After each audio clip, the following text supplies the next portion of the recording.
بسم اللہ الرحمن الرحیم الحمد للہ رب العالمین والصلاة والسلام على سید المرسلین وعلى آلہ واصحابہ اجمعین اما بعد فاعوذ باللہ من الشیطان الرجیم بسم اللہ الرحمن الرحیم تتجافى جنوبهم عن المضاجع يدعون ربهم خوفا وطمعا ومما رزقناهم ينفقون فلا تعلم نفس ما أخفي لهم من قرة أعين جزاء بما كانوا يعملون أفمن كان مؤمنا كمن كان فاسقا لا يستوون أما الذين آمنوا وعملوا الصالحات فلهم جنات المأوى نزلا بما كانوا يعملون صدق الله مولانا العظيم۔ قرآن کریم نے ارشاد فرمایا ایمان والے وہ ہیں جو اللہ تعالیٰ کی آیات، اللہ کے احکام، اللہ کی نشانیاں، قرآن کریم کے احکام ان پر ایمان لاتے ہیں۔ جب ان کے سامنے اللہ تعالیٰ کی آیات، اللہ کے احکام، قرآن کریم کی تعلیمات، نبی کریم صلی اللہ علیہ وسلم کی سنت، آپ کا عمل آتا ہے تو وہ ان کے سامنے سجدہ ریز ہو جاتے ہیں، اللہ کو یاد کرتے ہیں اور ان کو تسلیم کر لیتے ہیں۔ اور حقیقی معنی میں ایمان والے وہ لوگ ہیں جن کے مزاج میں عاجزی اور انکساری ہوتی ہے، چونکہ تکبر اور ایمان یہ دو کیفیتیں ایک برتن ایک دل میں جمع نہیں ہو سکتی، چونکہ ایمان جو ہے یہ ایک مسلمان کو عاجزی سکھاتا ہے، انکساری سکھاتا ہے، مسکنت سکھاتا ہے۔ اسی لیے تکبر اور ایمان جیسے اندھیرا اور روشنی دونوں ایک جگہ جمع نہیں ہو سکتے، بالکل یہی معاملہ ان کا ہے۔ ایمان والوں کے بارے میں فرمایا کہ اپنے اللہ پر صحیح معنی میں ایمان لانے والے، رسول اللہ صلی اللہ علیہ وسلم پر صحیح معنی میں ایمان لانے والے جو ہے، تتجافى جنوبهم عن المضاجع، ان کے پہلو، ان کی پشتیں، ان کے جسم، عن المضاجع بستر سے دور رہتے ہیں۔ یعنی قرآن کریم نے دوسری جگہ ارشاد فرمایا والذین یبیتون لربہم سجدا وقیاما، کہ اللہ کے جو نیک بندے ہیں وہ راتیں غفلت میں نہیں گزارتے۔ ایسا نہیں کہ دن میں مصروفیتیں جو ہے دن کی تھکاوٹ کو اتارنے کے لیے رات کو وہ عیاشی میں لگتے ہوں۔ کل کے درس میں میں نے عرض کیا تھا، آج کل اس کا ترجمہ یوں کرنا چاہیے، اللہ کے نیک بندے وہ نہیں ہیں جو ساری رات جاگ کر، گیمیں کھیل کر، کھیل کود میں گزار دیں، چونکہ آج کے زمانے کی راتوں کے ضیاع کا طریقہ ایک اور طرح سے نکال لیا گیا، بلکہ ان کی حالت یہ ہے وَبِالْأَسْحَارِ هُمْ يَسْتَغْفِرُونَ، وہ رات کے آخری حصے میں اللہ تعالیٰ سے بخشش مانگتے ہیں۔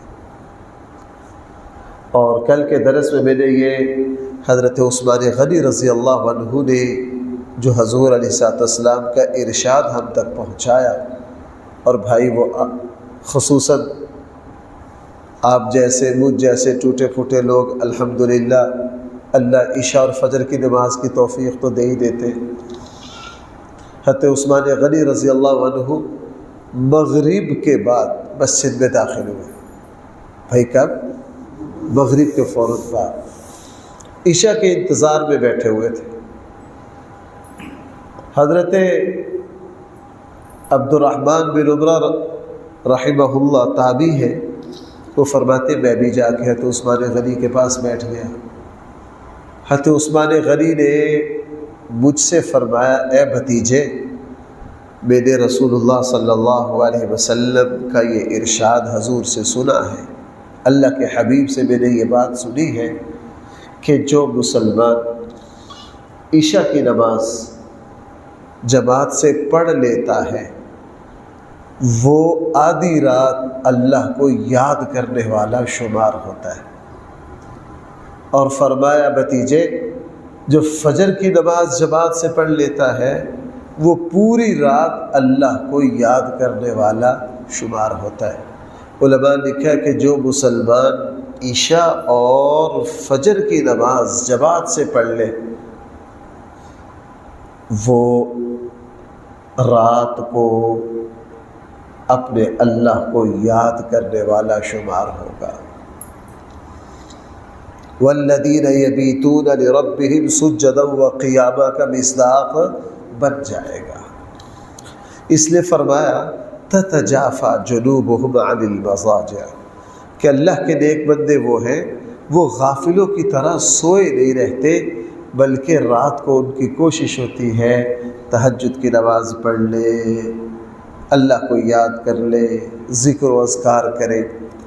آگے فرمائے یدعون ربہم خوفا وطمعا، وہ اپنے اللہ کو پکارتے ہیں کبھی خوف سے اور کبھی امید سے۔ یعنی ایمان والوں کا مزاج کیا ہے؟ اللہ تعالیٰ کی رحمتوں کی طرف توجہ جاتی ہے، اللہ تعالیٰ کے غفور الرحیم ہونے کی طرف توجہ جاتی ہے، تو ان کو یہ خیال ہوتا ہے کہ انشاءاللہ اللہ تعالیٰ آگے کی منزلیں بھائی کیا کر دیں گے، آسان کر دیں گے۔ اور کبھی ایسا ہوتا ہے کہ اللہ کی پکڑ کی طرف توجہ جاتی ہے تو وہ ڈر جاتے ہیں، کبھی امید میں آ جاتے اور بھائی کبھی خوف میں۔ یہ جو کیفیت ہے نا، اور یہ اکثر ایسا ہوتا ہے، ہم سب کے ساتھ یہ کیفیت ہوتی ہے۔ کبھی ڈر لگتا ہے یار پتہ نہیں کیا بنے گا، آگے موت ہے، آگے قبر ہے۔ کبھی یہ خیال ہوتا ہے یار اللہ اپنا فضل کریں گے۔ یہ جو ملی جلی کیفیت ہے یہی ایمانی کیفیت ہے بھائی، یہی کیا ہے؟ ایمانی کیفیت ہے۔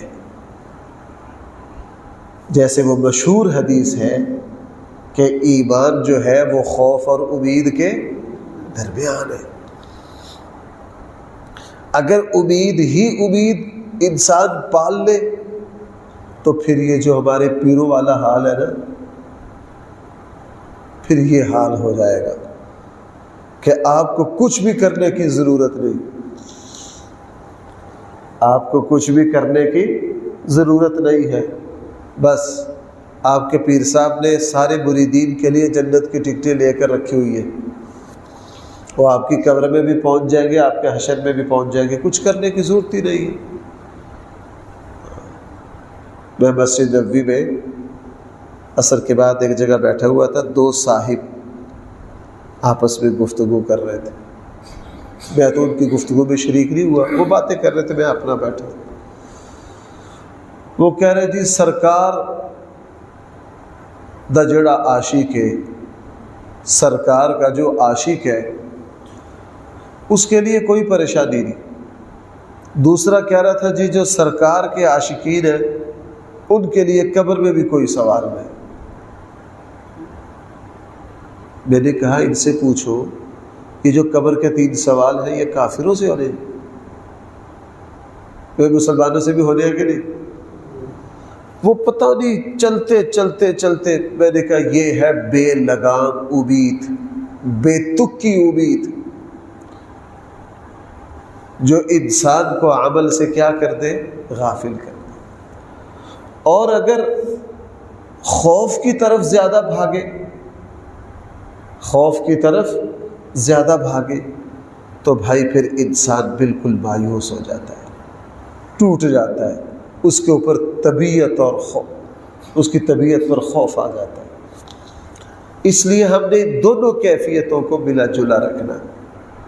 جب دیکھیں کہ طبیعت خوف کی طرف زیادہ جا رہی ہے تو پھر اللہ کی رحمت، اللہ تعالیٰ کی بخشش، اللہ تعالیٰ کا اپنے بندوں کو نوازنا، اس کو بھی مد نظر رکھیں۔ اسی لیے علماء نے لکھا ہے کہ جوانی میں، طاقت میں خوف کا غلبہ ہونا چاہیے، اور جب بندہ بڑھاپے میں چلا جائے تو اس وقت خوف کا نہیں بلکہ کس کا غلبہ ہونا چاہیے؟ امید کا ہونا چاہیے۔ جب کوئی مسلمان آخری کیفیت میں ہو اس کو ہرگز خوف نہ دلاؤ، اس کے دل میں امید پیدا کرو۔ حضرت عائشہ صدیقہ رضی اللہ عنہا کا آخری وقت آیا، حضرت عبداللہ ابن عباس تشریف لائے۔ حضرت عائشہ صدیقہ رضی اللہ عنہا کا آخری وقت آیا، حضرت عبداللہ ابن عباس رضی اللہ عنہما تشریف لائے، لا کر حضرت عائشہ کے فضائل بیان کیے۔ حضرت عائشہ کو بتایا کہ آپ اللہ کے رسول کی سب سے زیادہ لاڈلی اور محبوبہ بیوی، آپ کے گھر میں وحی اتری ہے، آپ کے بستروں پر جبرائیل وحی لائے، قرآن کریم نے آپ کو طیبات کہا ہے، آپ نے رسول اللہ صلی اللہ علیہ وسلم کے ساتھ زندگی بہت کچھ بیان کی۔ سمجھتے تھے کہ حضرت عائشہ رضی اللہ عنہا کا آخری وقت ہے، اور اس وقت ان کے دل میں کیا پیدا کرنا؟ امید کو پیدا کرنا ہے۔ اسی لیے رسول اللہ صلی اللہ علیہ وسلم نے غزوہ احد میں جب شہداء کو، زخمیوں کو سنبھالنے کے میں حکم دیا تو ایک صحابی جو تھے ان کا پتہ نہیں چل رہا تھا وہ کدھر ہے۔ اللہ کے نبی صلی اللہ علیہ وسلم سمجھ گئے، چونکہ غزوہ احد میں بھگدڑ مچ گئی تھی، بکھر گئے تھے، تو اللہ کے نبی نے ایک صحابی سے کہا یار فلاں انصاری کو دیکھو کدھر ہے، اور جس کو بھیجا اسے یہ کہا کہ وہ جہاں ملے، اللہ کے نبی صورتحال تو سمجھ گئے تھے کہ وہ جو ابھی مل نہیں رہے کہیں زخمی پڑے، فرمایا کہ وہ جہاں ملے ان کو میری طرف سے جا کے جنت کی بشارت دینا۔ کیا فرمایا؟ ہاں، تلاش کرتے کرتے دیکھا میدان احد کیوں کنارے پر کوئی زخمی پڑے، تو صحابہ بھاگ کر ان کے پاس گئے، دیکھا وہ آخری کیفیت میں، تو جاتے ہی حضور کا سلام پہنچایا اور ان کو جنت کی خوشخبری دی۔ یہی معاملہ رسول اللہ صلی اللہ علیہ وسلم نے غزوہ بدر میں حضرت عبیدہ بن حارث، جو رسول اللہ صلی اللہ علیہ وسلم کے پھوپھیزاد بھائی تھے، جب 3 کافر سرداروں کے مقابلے پر حضور علیہ السلام نے اپنے چچا حضرت حمزہ اور اپنے بیٹے، اپنے بھائی اور داماد حضرت علی اور حضرت عبیدہ بن حارث رضی اللہ عنہم کو بھیجا، تو حضرت عبیدہ جو تھے وہ شدید زخمی ہو گئے تھے اور اسی میں ان کی شہادت ہوئی۔ جب ان کو اٹھا کے حضور کے پاس لایا گیا انتہائی زخمی حالت میں، رسول اللہ صلی اللہ علیہ وسلم نے ان کو بھی بشارت دی، خوشخبری سنائی۔ اس لیے نوجوانوں میں اگر صرف فضیلت اور خوشخبریوں کو ہی مد نظر رکھا جائے پھر انسان بھائی فرائض سے غافل ہو جاتا ہے۔ انسان کس سے غافل ہو جاتا ہے؟ میں نام نہیں لیتا چونکہ مقصد اصلاح ہے، ہماری ہی ایک اپنی جماعت ہے، اس میں فضائل پر اتنا زور اتنا زور اتنا زور کہ پھر گمان ہونے لگتا ہے کہ بس جنت کا ٹکٹ تو ہمارے پاس آ ہی گیا، اس سے پھر وہ اپنے فرائض سے غافل ہو جاتے ہیں، حقوق العباد سے غافل ہو جاتے ہیں۔ فرائض اور حقوق العباد سے بھائی کیا ہو جاتے ہیں؟ غافل ہو جاتے ہیں۔ اس لیے یہاں دونوں باتیں ہیں، ذرا دیکھیے، فرمایا تتجافا جنوبہم ان کے پہلو دور رہتے ہیں عن المضاجع بستروں سے، یدعون ربهم خوفا وطمعا، وہ پکارتے ہیں اپنے رب کو خوف سے بھی، وطمعا اور امید سے بھی، وَمِمَّا رَزَقْنَاهُمْ يُنْفِقُونَ، اور اس میں سے جو ہم نے ان کو رزق دیا ہے خرچ کرتے ہیں۔ حضرت شاہ ولی اللہ رحمہ اللہ نے فرمایا اللہ کے لیے خرچ کرنا یہ تمام شریعتوں کے مقاصد میں سے ایک اہم ترین مقصد تھا۔ حضرت آدم علیہ السلام سے لے کے رسول اللہ صلی اللہ علیہ وسلم تک ہر دین میں، دیکھو بھائی جیسے ایک جڑ ہوتی ہے نا، شاخیں تو بہت زیادہ ہوتی ہیں، اسی طرح بعض دفعہ عبادات بہت ساری ہوتی ہیں، ان کا پیچھے مقصد ایک ہوتا ہے۔ مثلا حج میں بھائی مال لگتا ہے کہ نہیں؟ اچھا خاصا لگتا ہے آج کل کے زمانے میں۔ اگر کوئی مسلمان حج پر جائے تو اس کو ٹھیک ٹھاک خرچ کرنا پڑتا ہے، اور خصوصاً ہمارے جیسے غریب ملک کے جن کا سکہ کمزور ہے، وہ جب سعودیہ جیسے ملک میں جاتے تو ان کا سکہ مضبوط ہے تو اخراجات بہت ہوتے ہیں۔ حج میں مال خرچ ہو رہا ہے، زکوٰۃ میں ہو رہا ہے، قربانی میں ہو رہا ہے، صدقہ فطر میں ہو رہا ہے، اس کے علاوہ اور بھی بہت مدیں۔ یہ تمام چیزوں کے پیچھے جو بنیاد ہے وہ اللہ کے نام پر اپنے مال کو خرچ کرنا ہے۔ اسی لیے تمام آسمانی کتابوں میں، تمام انبیاء علیہ السلام کی تعلیمات میں اس پر بہت زور دیا گیا ہے کہ اپنے مال میں سے کیا کرو؟ خرچ کرو۔ اور دوسری بات، کہیں بھی یہ نہیں کہا کہ اپنے مال میں سے بہت زیادہ خرچ کرو، نہ، اسلام کا حکم یہ ہے کہ تمہاری جو بھی مالی حیثیت ہے اپنی ہمت کی بقدر کیا کرتے رہو؟ خرچ۔ آپ کو پتہ ہے صحابہ کرام میں ایسے لوگ بھی تھے جو صرف 2-2 4-4 کھجوریں صدقہ کر سکتے تھے، 2-2 4-4 کھجوریں بھی بھائی کیا کر سکتے تھے؟ صدقہ کر سکتے تھے اللہ تعالیٰ کو۔ اب حرم میں دیکھا بعض دوست ایسے ہیں ان کے پاس ان کے حلیے سے اندازہ ہوتا ہے کہ بیچاروں کی مالی حالت کمزور ہے، وہ کیا کرتے میں نے دیکھا، وہ اتنے ٹیشو پیپر لے لیتے وہی مطاف میں کسی کو، تو بھائی اللہ تعالیٰ تو دیکھتے دل سے کس نے کیا کیا، دل سے کس نے کیا کیا ہے۔ تو فرمایا وَمِمَّا رَزَقْنَاهُمْ يُنْفِقُونَ، جو ہم نے دیا ہے اس میں سے کیا کریں؟ خرچ کریں۔ بلکہ علماء نے، ساگر صاحب یہاں ایک نقطہ اور مفسرین نے لکھا ہے کہ یہاں ہے مما، اس میں سے جو ہم نے ان کو رزق دیا۔ اور یہ بات آپ سمجھتے ہیں، بار بار درسوں میں بھی یہ بات آئی ہے کہ رزق کا اطلاق صرف پیسے پر نہیں ہوتا، اللہ تعالیٰ کی طرف سے ملنے والی ہر نعمت پر رزق کا اطلاق ہوتا ہے۔ تو اس سے پتہ چلا کہ صرف پیسہ ہی نہیں، اللہ نے مجھے اور آپ کو جو جو نعمت دی ہے اس کو خرچ کرنا یہ سارا صدقہ ہے۔ اگر ایک استاد ہے اس کے پاس مالی وسعت نہیں ہے، وہ اپنا علم دوسروں کو سکھاتا ہے، یہ بھی انفاق فی سبیل اللہ کی ایک شکل ہے۔ کوئی فندان ہے، اس کے پاس مالی وسعت ہے نہیں، وہ کسی بچے کو دیکھتا ہے کہ یتیم ہے، غریب ہے، اس نے اس کو فن سکھا دیا، اس کو کیا کر دیا۔ ہمارے یہاں ایسی دسیوں مثالیں ہیں۔ ہمارے ایک دوست ہیں، ان کے بہت اچھے انسان ہیں، ان کا ایک بہت اچھا کاروبار ہے، اور اب تک پتہ نہیں کتنے غریب اور یتیم بچوں کو 3-3 سال 4-4 سال اپنے پاس رکھا، ان کو اچھا کام سکھایا، ان کو اپنے پاؤں پہ کھڑا کر دیا۔ یہ پتہ کتنا بڑا صدقہ ہے، یہ پتہ کتنا بڑا صدقہ ہے۔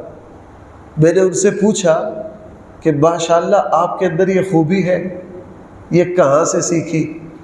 اس نے کہا جی اصل میں خود میرے ساتھ ایسے ہوا تھا، میں یتیم بھی تھا، غریب بھی تھا، میرے پاس کچھ نہیں تھا، ہمارے خاندان کے فلاں رشتہ دار مالدار تھے، مجھے ایک جگہ فیکٹری میں لے گئے، ان کو کہا یہ میرے خاندان کا یتیم بچہ ہے، اس کو کام سکھاؤ، اس کو مارنا نہیں، اس پر سختی نہیں کرنی، اگر کام سیکھنے میں تمہارا کوئی نقصان ہو تو میں ذمہ دار ہوں۔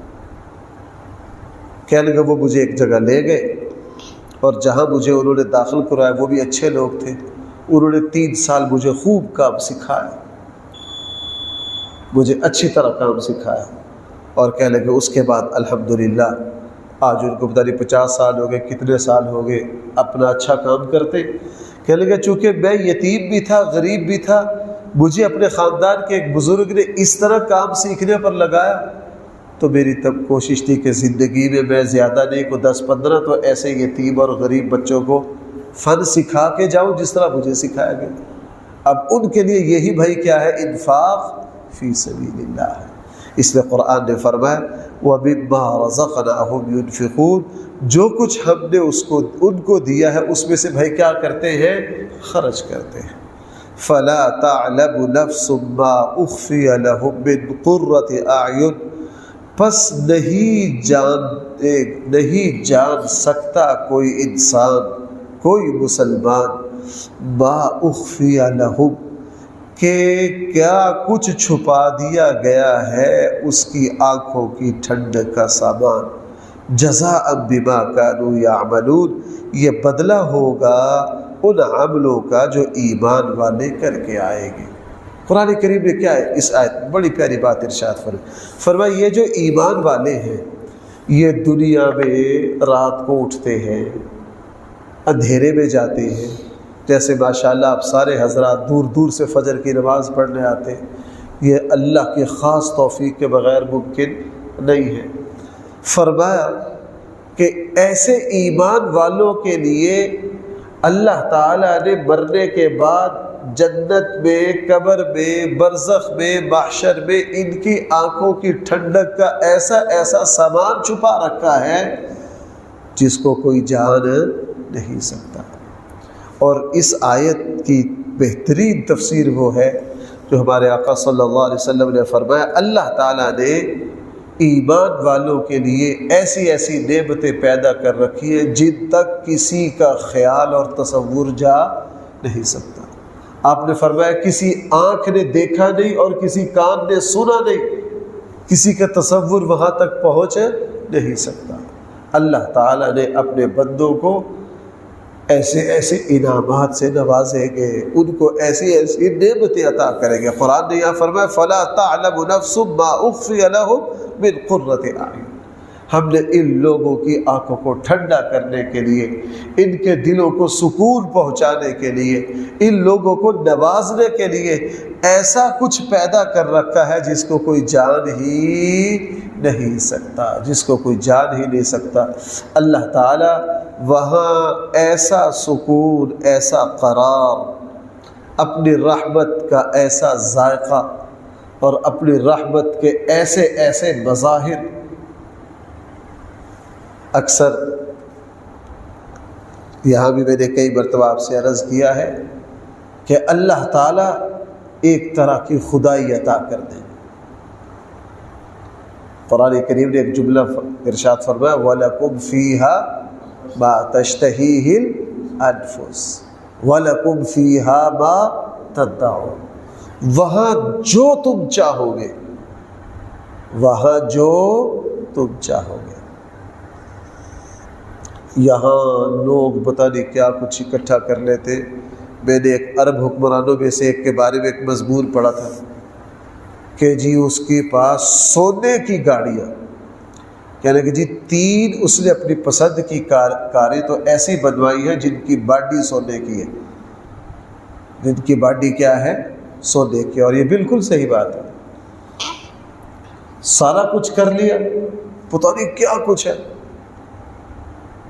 اور پاکستان کی ایک بہت محتاط اور بڑی علمی شخصیت نے لکھا کہ میں جب وہاں مہمان ہوا تو میں نے یہ دیکھا کہ ان کے واش روم کے اندر سونے کی پلیٹ کا پورا کام ہے۔ کس میں؟ ایسے بیوقوف دنیا میں واش روم میں۔ اب سامان تو ایسا جمع کر رکھا ہے، ادھر سے مسئلہ کیا ہے، ادھر سے پیشاب کی تکلیف ہو گئی، ایک اور مسئلہ لاحق ہو گیا، تیسرا مسئلہ لاحق ہو گیا، چوتھا ہو گیا، کینسر ہو گیا۔ بنا لو سونے کے واش روم، اب وہ پیشاب ہی نہیں نکلتا، تکلیف ہو گئی، لا علاج مرض میں مبتلا ہو گئے۔ بھائی دنیا میں ایسا ہو رہا ہے کہ نہیں؟ میں سمجھانا یہ چاہتا ہوں، دنیا میں سارے دنیا کے خزانے بھی کسی شخص کو مل جائیں، بھائی پھر بھی دنیا میں وہ جو چاہتا ہے کر نہیں سکتا۔ میں نے بعض دفعہ، ہو سکتا ہے آپ کو بھی مجھے بھی یہ کیفیت آتی ہو کہ یار زندگی میں کچھ خلے محسوس ہوتے کہ یار اگر ایسا ہوتا تو بہت اچھا ہوتا، اگر ایسا ہوتا تو کیا ہوتا، اچھا تو پھر ایسے ایسے کروڑوں کے مالکوں کے پاس بیٹھنے کا اتفاق ہوا جن کے پاس سب کچھ ہے، جب ان کی سنی تو کہا اللہ تیرا شکر ہے، ان سے بہتر ہے، ان سے کیا ہے بہتر ہے۔ خود میرے ساتھ کئی دفعہ ایسے ہوا، انسان سمجھتے یار میرے پاس موٹر سائیکل ہے، بعض دفعہ 4 گاڑیوں کا مالک آ کے ایسے دکھڑے سنا کے جاتا ہے، بندہ کہتا ہے یا اللہ تیرا شکر ہے، موٹر سائیکل پر ہے، ان سے تو بہتر ہے، ان سے تو کیا ہے بہتر ہے۔ بعض دفعہ بندہ، ہم سب متوسط سفید پوش حلقے سے تعلق رکھتے، بڑے بڑے لوگوں کے پاس جب جا کر بیٹھتے، بڑے بڑے خواب، پھر احساس ہوتا ہے جناب جن لوگوں نے اس دنیا کو جنت بنانے کی کوشش کی وہ خود ٹوٹ گئے، جنت نہ بنا سکے۔ جنہوں نے اس دنیا کو جنت بنانے کی کوشش کی وہ اس دنیا کو جنت ہے۔ موجودہ جو سعودیہ کا بادشاہ ہے، وسوسے کا مریض ہے، نسیان کا مریض ہے۔ سلمان جو ہے اس کا محمد کا والد کس کا مریض ہے؟ وسوسے کا۔ اب صورتحال یہ ہے کہ بادشاہ سے جو بھی ملتا ہے اس کو ایسے قیمتی، کسی کو گھڑی دے، کسی کو فلاں دے، آرڈر ہوتا ہے اس مہینے کتنے مہمان ہیں، ملاقات ہونی ہے 80 بندوں سے، فلاں جگہ 80 گھڑیوں کا آرڈر دو۔ آپ ذرا شاہی بادشاہوں کے جو تحائف دوسروں کو دیتے ہیں اس کی لسٹیں پڑھ کے دیکھ لیں، آپ حیران ہو جائیں گے کہ ایک سال میں جتنے تحائف کا لین دین کرتے تو شاید وہ ڈسکے جیسے بڑے شہر کے اخراجات کے لیے، سالانہ اخراجات کے لیے کافی ہو۔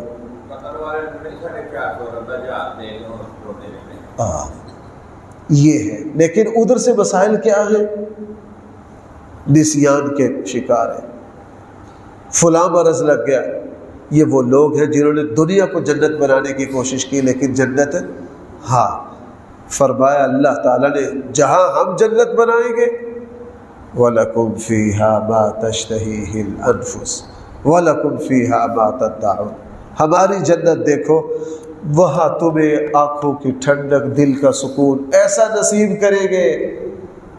رسول اللہ صلی اللہ علیہ وسلم نے فرمایا کوئی کام جنت میں انسان کی طبیعت کے خلاف نہیں ہوگا۔ حقیقت یہ ہے اللہ کے نبی نے ویسے نہیں فرما دیا لوگوں، اصل رہنے کی جگہ کون سی ہے؟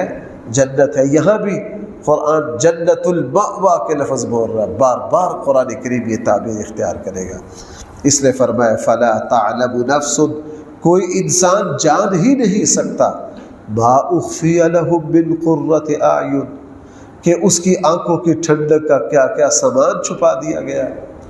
جزاء بما كانوا يعملون، یہ لوگوں کو بدلہ ہوگا بھائی کس چیز کا؟ جو وہ، ہمارے یہاں ایسے جاہل لوگ ہیں وہ کہتے ہیں عملوں سے کچھ نہیں ہوتا۔ قرآن کہہ رہا جزاء بما كانوا، پتہ نہیں بھائی میری بات سمجھے کہ قرآن کہہ رہا نعم اجر العاملین، یہاں کہہ رہا جزاء بما كانوا يعملون۔ میں نے ایک صاحب سے سنا، انہوں نے کہا عملوں کی کوئی حیثیت نہیں، اصل اللہ رسول دا عشق ہے۔ میں کہ پھر قرآن سارا ہی غلط ہو گیا جو جگہ جگہ کہتا ہے جزاء بما كانوا يعملون، جزاء بما كانوا۔